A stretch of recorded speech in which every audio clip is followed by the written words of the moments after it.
Indian premier লিগের নতুন মরশুম শুরুর আগে বিসিসিআই বড় নিয়ম পরিবর্তন করেছে বলে জানা যাচ্ছে।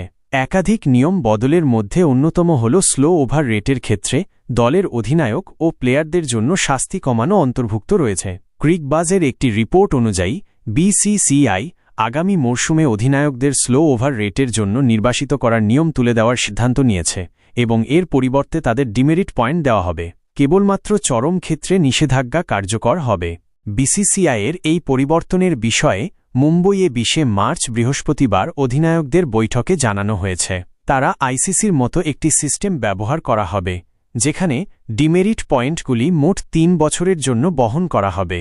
বিসিসিআই সূত্রে খবর, প্রতি ৪টি ডিমেরিট পয়েন্ট জমা হলে ম্যাচ রেফারি একটি শাস্তি আরোপ করতে পারেন, হয় ১০০% জরিমানা বা অতিরিক্ত ডিমেরিট পয়েন্টের আকারে। এই ডিমেরিট পয়েন্টগুলি ভবিষ্যতে একটি ম্যাচ নিষেধাজ্ঞার দিকে নিয়ে যেতে পারে।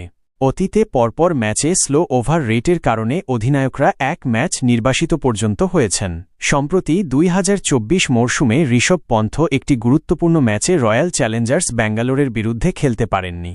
মুম্বই ইন্ডিয়ান্সের হার্দিক পান্ডিয়া আগের মরশুমে অপরাধের কারণে চেন্নাই সুপার কিংসের বিরুদ্ধে দলের উদ্বোধনী খেলায় অংশ নিতে পারেননি। এছাড়া বিসিসিআই আরও একাধিক নিয়ম বদল করেছে। একটি হল, এবার থেকে বল পালিশের ক্ষেত্রে বোলাররা থুতুর ব্যবহার করতে পারবে, যা কোভিডের সময় থেকে বন্ধ করা হয়েছিল।